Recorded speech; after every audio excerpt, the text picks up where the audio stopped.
자, 강의한 6페이지. 예언의 목적입니다. 에베소서 1장 17절부터 19절의 말씀입니다. 6페이지에 나와 있어요. 자, 함께 한 목소리로 봉독하겠습니다. 우리 주 예수 그리스도의 하나님 영광의 아버지께서 지혜와 계시의 영을 너희에게 주사 하나님을 알게 하시고 너희 마음 눈을 밝히사 그의 부르심의 소망이 무엇이며 성도 안에서 그 기업의 영광의 풍성이 무엇이며 그의 힘의 강력으로 역사하심을 따라 믿는 우리에게 베푸신 능력의 지극히 크심이 어떤 것을 너희로 알게 하시기를 구하노라. 아멘. 이것이 예언의 목적입니다. 먼저 영광의 아버지께서 지혜와 계시의 영을 우리에게 주십니다. 그래서 뭘 알게 하셔요? 하나님 아버지를 알게 하시는 거예요. 지혜와 계시의 영을 우리에게 주셔서 하나님 자신을 계시해 주시는 거예요. 하나님이 어떤 분이신지, 하나님께서 뭘 슬퍼하시는지, 뭘 기뻐하시는지, 하나님께서 뭘 가증히 여기시는지, 하나님께서 무엇을 기뻐 받으시는지, 하나님이 기뻐하시는 것이 무엇이고 하나님께서 가증히 여기시는 것이 무엇인지, 여호와를 경외하는 법이 무엇인지, 기타 등등 여러 가지 하나님을 알아가는 것이 무엇이다? 지혜와 계시의 영을 우리가 받아야 됩니다. 아멘. 하나님께서 주시는 거예요. 그래서 우리가 이 말씀을 붙잡고 지혜와 계시의 영을 주셔서 하나님을 더 깊이 알아가게 하여 주시옵소서 하고 날마다 기도하세요. 그러면 하나님께서 지혜와 계시의 영을 주셔서 하나님 본인을 계시해 주십니다. 첫 번째로 우리가 알아야 될 게 뭐냐면 하나님이 어떤 분인지 알아야 돼요. 그리고 하나님이 어떤 분인지를 알게 되어지면 하나님 안에서 내가 누구인지를 아셔야 돼요. 하나님 안에서의 정체성입니다. 그리고 나서 하나님에서 내가 누군지를 알게 되어지면, 하나님 안에서 정체성이 세워지면, 그러면 뭐를 알게 되어지냐? 하나님 안에서의 부르심, 하나님 안에서의 그 사명을 알게 되어집니다. 그것이 무엇이냐라고 한다면, 사명이 있기 때문에, 우리의 부르심이 있기 때문에 섬기는 거예요. 나누는 거예요. 그 목적을 향하여서 우리가 기꺼이 하나님 앞에 나아갑니다.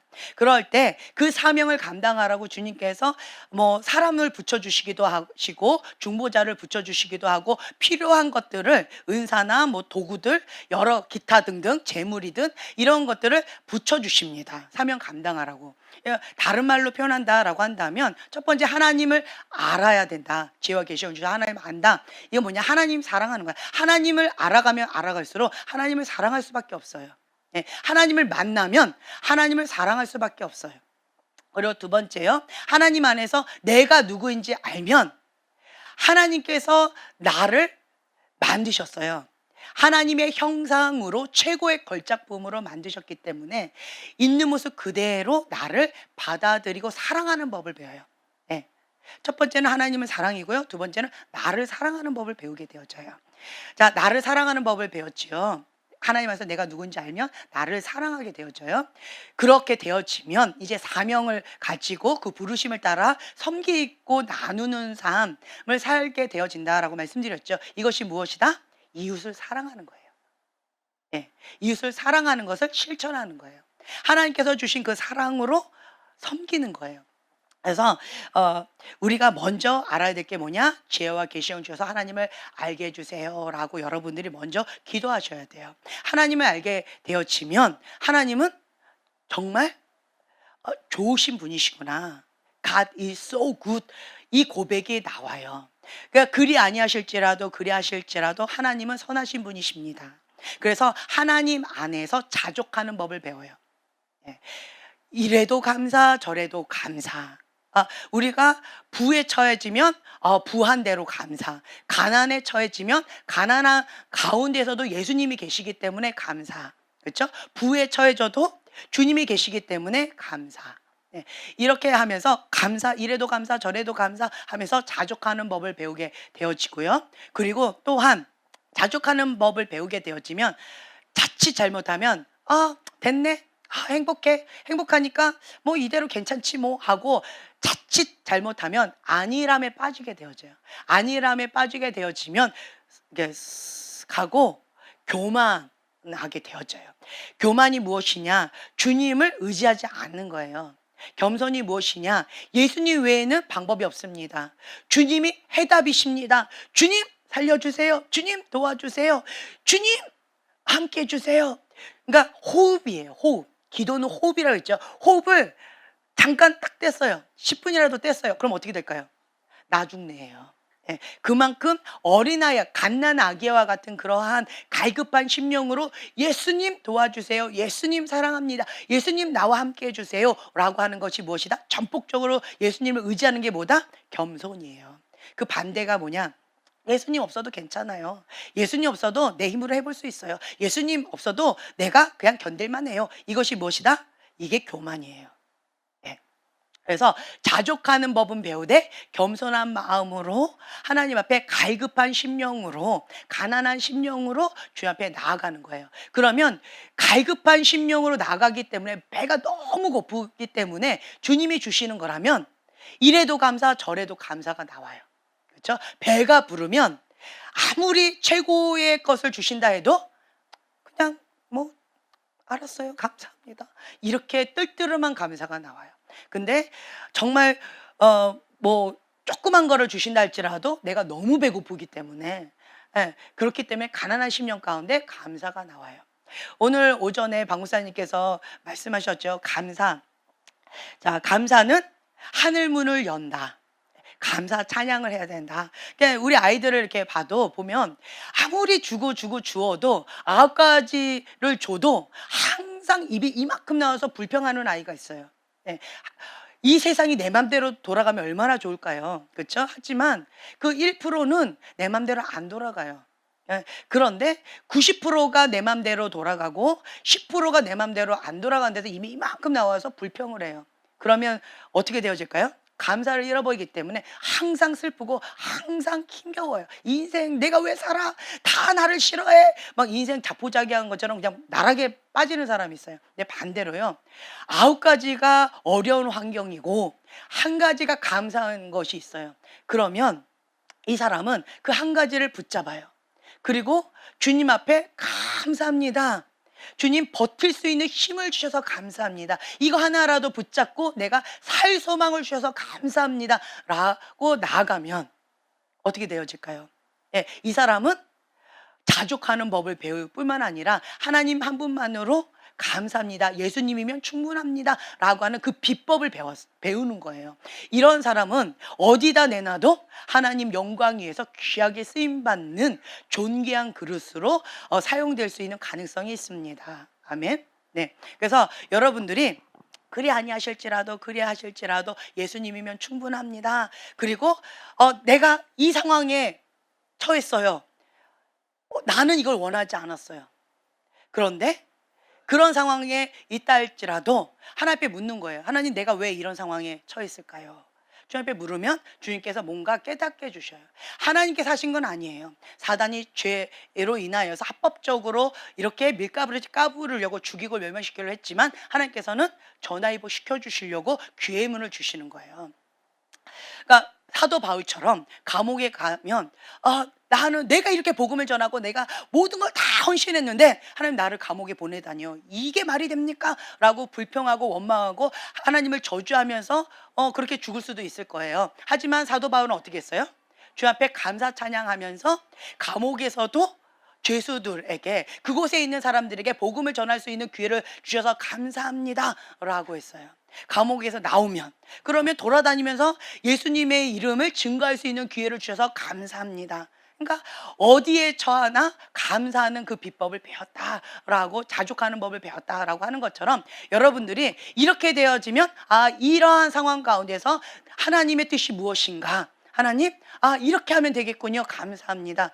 저러한 상황에 처하면 하나님 뜻은 무엇입니까? 이렇게 하면 되겠구나. 그래서 감사합니다 라고 나간다는 거죠. 인생에 있어서 권위자한테 상처 안 받은 사람이 있을까요? 아픔, 고통 안 당한 사람이 있을까요? 별로 없을 것 같아요. 저도 아픔이며 상처며 권위자며 이런 분들한테 상처 많이 받은 사람 둘째가다라고 하면 서러운 사람 중에 한 사람이에요. 그런데 저는 그 부분에 있어서 제 인생을 좀 돌아봤어요. 돌아봤더니 저는 가장 힘들었던 게 엄마 아빠. 왜 이런 엄마 아빠 밑에서 태어나서 내가 이렇게 고생을 합니까? 라고 하는 한 맺힌 그 아픔 가운데에서 내가 죄 짓지 않았는데 우리 가문 가운데 왜 이런 죄를 부모님이 지었고 그 믿음의 조상들이 지었는데 왜 내가 이거를 감당해야 됩니까? 이게 한 맺힌 아픔이 있었는데, 그런데 이걸 바꿨어요. 하나님의 관점을 봤어요. 그랬더니 하나님께서 저한테 뭐라고 말씀하셨냐, 이 저주의 가문 가운데 너가 복덩어리다. 너가 축복의 문을 여는 자다. 예, 저주의 가문을 축복의 가문으로 전환시킬 그러한 이 가문의 선물이다. 그 말씀을 주셨어요. 그래서 그렇다라고 하면 내가 사명 감당하자 라고 하면서 그냥 사명 감당하는 거예요. 그러면 내가 중보자다라고 하면 내가 쓰러지면 우리 집안은 어려워지는 거죠. 그러니까 죽기 아니면 까무러치기로 가문의 영광을 위해서 하나님 앞에 이렇게 싸우면서 나아가는 그런 것도 있었고, 그 다음에 또 이렇게 하다 보니까 제가 집, 교회, 학교밖에 없었기 때문에 선생님한테 상처를 받는 경우도 있을 것이고, 그리고 목사님들께 상처를 받는 경우도 좀 있었고, 여러 가지가 좀 있었단 말이죠. 나 나름대로 뭐 여러 가지 이제 최선을 다했지만, 그렇지만 어떤 부분에 있어서 뭐 상처를 받았어요. 많이 받았어요. 그런데 그 부분 가운데에서 제가 어떻게 반응을 했느냐라고 한다면, 돌이켜 보니까 예를 들면 첫 번째 상처를 받았던 게 제가 어떤 집회에 딱 참석을 했더니, 제가 전도사 시절 때 어떤 집회에 참석했고 또 어떤 집회에 참석했더니 저를 정말 사랑해 주셨던 그 목사님이셨는데, 제가 존경했던 목사님이셨는데 이단 집회에 참석했다. 그러면서 그 일주일 동안 딱 집회 참석하고 주일날에 딱 왔는데 주님께서 담임 목사님 위해서 3일 금식해라 해서, 네 주님, 월요일부터 제가 금식하면서 목사님을 위해서 금식하면서 제가 중보하겠습니다 라고 딱 기도하고 토요일날, 그리고 주일날에 딱 아침에 딱 왔는데 오자마자 목사님께서 나가달라는 거예요. 그랬을 때 제가 하나님이 나를 거절한 것처럼, 너는 지옥 자식이야 이렇게 하는 것처럼 제가 충격을 받았어요.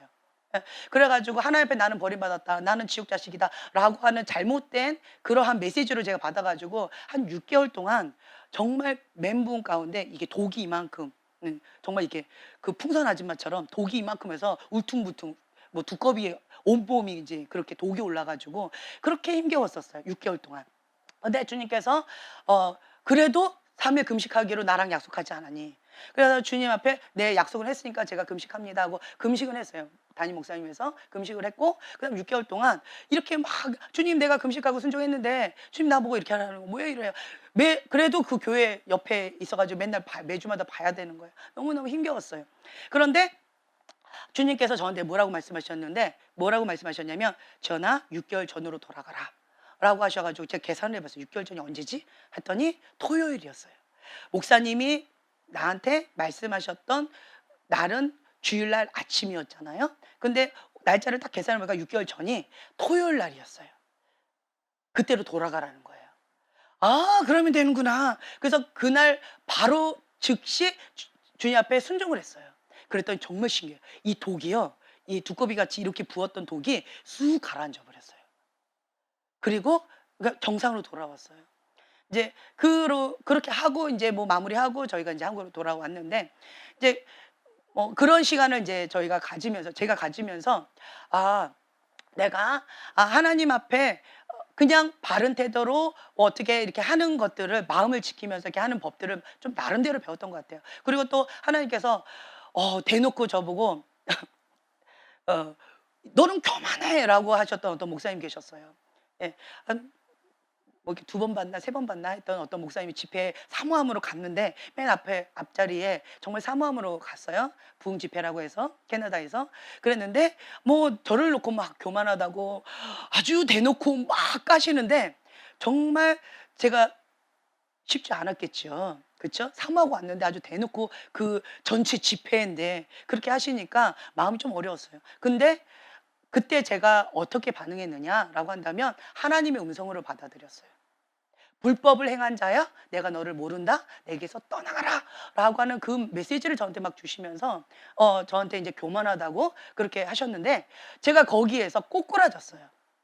바로 그 자리에서 엎드리고 자복하고 회개하면서 주님 앞에 통곡하고 울었어요. 그 집회 그 예배 시간에. 예. 그러면서 주님 앞에 막 통곡하면서 울면서, 주님 제가 교만합니다. 주님 제가 잘못했습니다 하고 통곡하고 회개하는 시간을 가졌어요. 그러면서 이제 주님께서 저한테 뭐라고 하셨냐면 그 목사님한테 가서 겸손을 배워라 이 말씀을 주시더라고요. 그래서 이제 그 목사님한테 얼마 기간 동안 가가지고 겸손을 배웠는데 정말 잔인하게 짓밟으셨어요. 그러니까 어떤 느낌이었냐면 머리를 발로 짓누르는 것 같은 느낌, 구두발로 여기를 짓이기는 것 같은 느낌. 대놓고 많이 그렇게 하셨는데 그때마다 제가 어떻게 했냐면 그냥 땅 속으로 들어갔어요. 땅 속으로 들어가서 주님께서 겸손을 배우라고 하셨기 때문에 제가 겸손을 배우겠습니다. 주님 그런데 너무 아파요. 너무 아파요. 주님 너무 아파요. 이랬어요. 그랬더니 주님께서 아프지 않는 방법이 뭔지 아니? 땅속으로 들어가면 밟아도 저 목사님은 땅속까지 밟지 않아. 땅 위만 걸어 다니실 뿐이야. 그러니까 네가 서 있지 말고 그냥 땅 바닥에 엎드려 있지 말고 땅속으로 훅 들어가 버려. 그러면 안 아플 거야. 그 방법을 가르쳐 주셨어요. 그래가지고 제가 땅속으로 그냥 쑥 들어가 버렸어요. 그냥 나 죽었습니다 하고.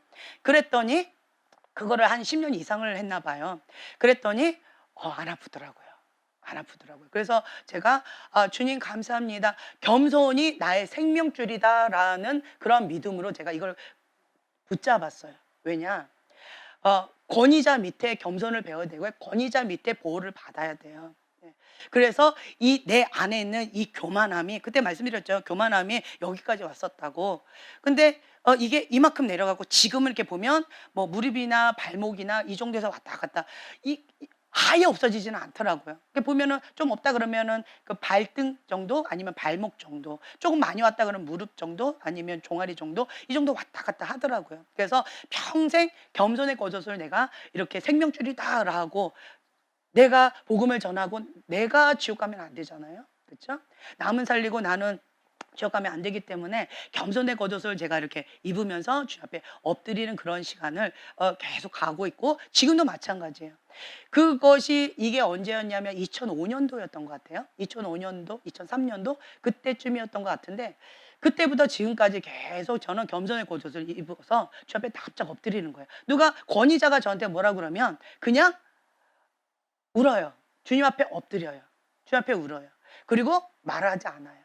그리고 주님 앞에 회개 모드로 가요. 그냥 첫 번째로 내가 뭔지는 잘 모르겠지만 권위자를 통해서 직격탄을 날려주시니까 되게 아프더라고요. 하지만 그냥 권위자를 통해서 저의 권위자는 대부분 목사님이시니까 하나님을 대변하시는 분들이시니까 저는 그냥 그 자리에서 하나님이 말씀하신다라는 마음으로 그냥 납작 엎드리고 회개합니다. 그러면서 다윗이 고백했던 것처럼 시므이가 막 저주를 할 때 다윗이 이렇게 고백하죠. 주님이 허락하셨으니까 저가 이렇게 하겠지요. 주님이 허락하셨으니까 그럴만하니까 내가 이렇게 당하겠지요. 하지만 주님 저를 불쌍히 여겨주시옵소서 라고 했던 그 다윗의 고백처럼 그 말씀을 제가 붙잡았어요. 그리고 그 말씀을 붙잡고 주님 앞에 많이 울면서 그냥 엎드렸어요. 그러면서 그 시간에 땅속으로 들어가서 그냥 겸손하게 주님 앞에 엎드리면서 나아가면서 권위 아래의 보호를 배웠고 그리고 배우고 있고 그리고 또한 보호를 배우고 있고 겸손을 배우고 있어요.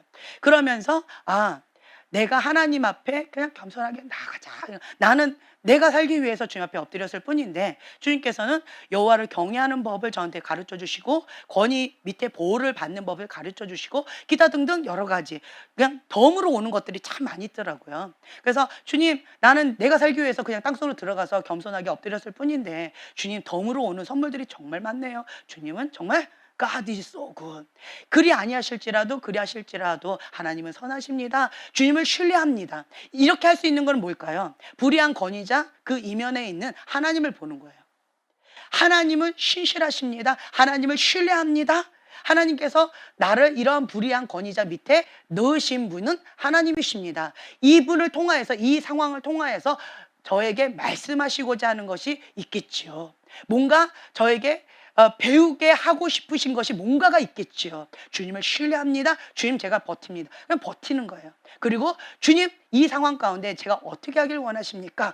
묻는 거예요. 그러면 하나님께서 너에게 이렇게 이걸 원한다. 너가 이런 상황 가운데 너가 이렇게 반응하길 원한다. 너에게 이러이러한 것들을 가르쳐 주길 원한다. 이런 메시지도 주셔요. 그러면 저는 그 말씀을 붙잡아요. 그리고 주의 말씀 가운데 그냥 죽으면 죽으리라고 그냥 납작 엎드리는 거예요. 그러면서 지금까지 이렇게 나왔어요. 그랬더니 그냥 마음 가운데 이게 좀 견고해지는 것 같아요. 여러분들이 저를 볼 때 사람을 두려워하지 않는 것 같다. 정말 감사한 말씀입니다. 하나님 앞에 이렇게 두렵고 떨리는 마음으로 살다 보니까 여러분들은 안 보여요. 그러니까 무대 위에 딱 있으면 강한 조명이 딱 비치면 이 관객들은 안 보여요. 딱 그런 느낌인 것 같아요. 하나님이 너무 강하게 나를 비치고 있으니까 내 들보를 막 비춰주고 계시니까 내 모양 이거 막 가꾼이라고 정신 없다 보니까 여러분들은 잘 안 보이는 것 같아요. 예, 여러분이나 나나 똑같은 사람이죠. 근데 그런 것 같아요. 그러면서 그냥 주님 앞에 그냥 한 걸음 한 걸음 이렇게 나아가는 그러한 상황 가운데 배우면서 나아가고 있습니다. 그래서 여러분들도요, 하나님을 신뢰합니다. 하나님은 그리하실지라도 최고의 것만 주시는 분이십니다. 네, 하나님은 나를 책임져 주십니다. 그러니까 첫 번째로 지혜와 계시형을 주셔서 하나님을 알면 하나님 신뢰할 수밖에 없어요. 하나님을 알면 하나님 사랑할 수밖에 없어요.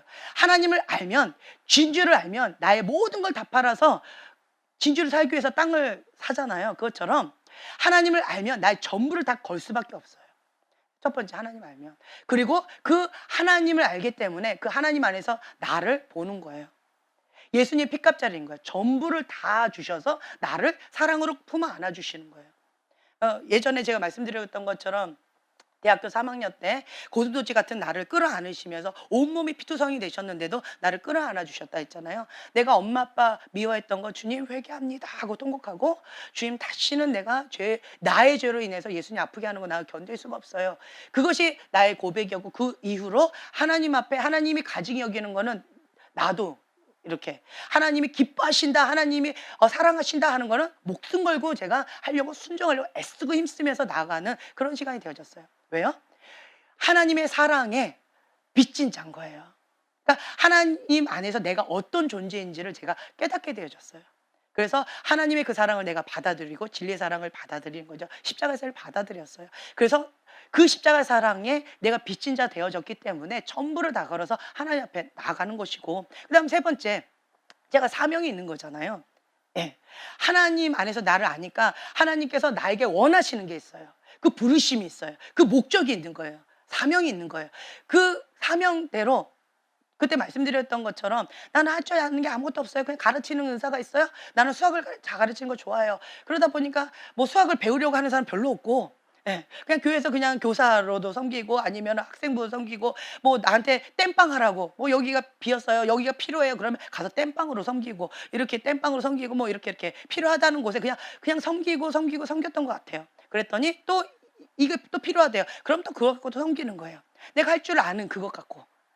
그냥 내가 하나님을 섬길 수 있는 건 요거밖에 없어요 하고 그걸로 그냥 열심히 섬겼더니 작은 것에 충성한 자에게 더 큰 것을 맡기리라 라고 하시면서 계속 더 은사를 계속 주셨던 것 같아요. 그래서 이제 섬길 거가 다양하게 또 많아졌어요. 그래서 그냥 나에게 맡겨진 그것으로 최선을 다해서 또 섬기다 보니까 그 사명을 다하기 위해서, 그 부르심을 다하기 위해서 그냥 섬기다 보니까 다른 사람들을 그냥 섬기는 것이 몸에 배어지는 것 같아요. 그래서 어떻게 하면 저 사람을 섬길 수 있을까? 어떻게 하면 저 사람을 하나님의 그 부르심의 자리로 가게 도와줄 수 있을까? 하나님과 관계 속에서 이 죄가 막혀 있는데 이걸 좀 어떻게 하면 도와드릴 수 있을까? 뭐 이런 것들을 생각하게 되어지더라고요. 예. 그러면서 하다 보니까 이웃을 사랑하는 법을 조금씩 배워가는 거죠. 그래서 여러분들은 지혜와 계시형을 주셔서 하나님을 알게 하여 주시옵소서 라고 하면서 이 지금 현재 말씀드린 이 세 가지 그걸 붙잡고 나아가시는 지혜로운 여러분들이 되시길 예수님의 이름으로 축복합니다. 예, 기도하고 마치겠습니다. 주님 감사합니다. 우리 주 예수 그리스도의 하나님 영광의 아버지께서 지혜와 계시형을 너희에게 주사 하나님을 알게 하시고, 주님 무엇보다도 우리가 주님을 알기를 원합니다. 하나님이 어떤 분이신지 그 진리를 알기를 원합니다. 진리의 사랑, 십자가의 사랑을 우리가 체험하기를 원합니다. 우리는 이론적으로 하나님을 아는 것이 아니라 체험적으로 주님을 알아 하나님의 선하심을 맛보아 누리는 자가 되기를 원합니다. 주님과의 친밀함의 그 영 가운데 하나님 안에서 자족하는 법을 배우고 하나님과 온전히 하나 되어지는 그 기쁨을 누리는 지혜로운 자가 될 수 있도록 축복하여 주시옵소서. 감사드리며 예수님의 이름으로 기도합니다. 아멘.